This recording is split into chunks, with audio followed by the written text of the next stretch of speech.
they showed an economy that, at least as of November, was still looking pretty robust. Some of the greatest fears that the economy was turning over certainly look to have been falsified by this number. The fact that average hourly earnings were running at 0.4%, bit more than was expected, reinforces my sense that people need to be careful about declaring the war against inflation as having been won. They need to be nervous about what could happen from supply shocks, from other adverse developments.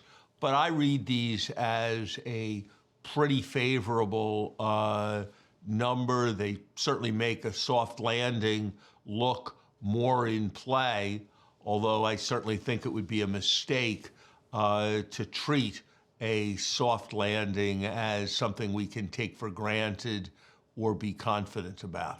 What do they say to the Fed, do you think, Larry? Because on the one hand, you say, boy, this is a pretty robust labor economy. We don't need to cut too soon, and people were expecting some cuts.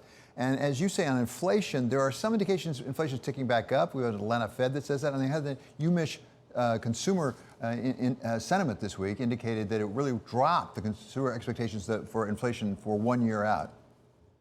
Look, I think the Fed's got to be very careful.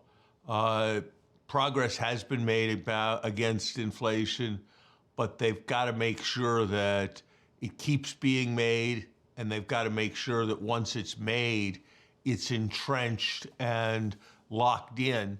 And I think this will make it easier for them to do that.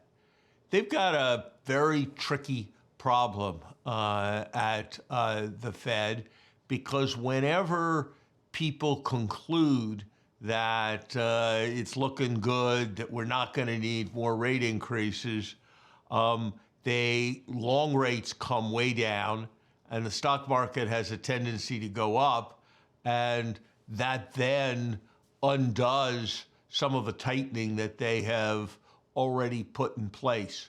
So I think it's very hard to know what's going to happen. I still think the market is a bit overpricing how much easing the Fed's going to decide it can prudently undertake. But those issues are very much at the margin, unlike the situation we had a couple years ago, where it seemed to me the Fed was very far off.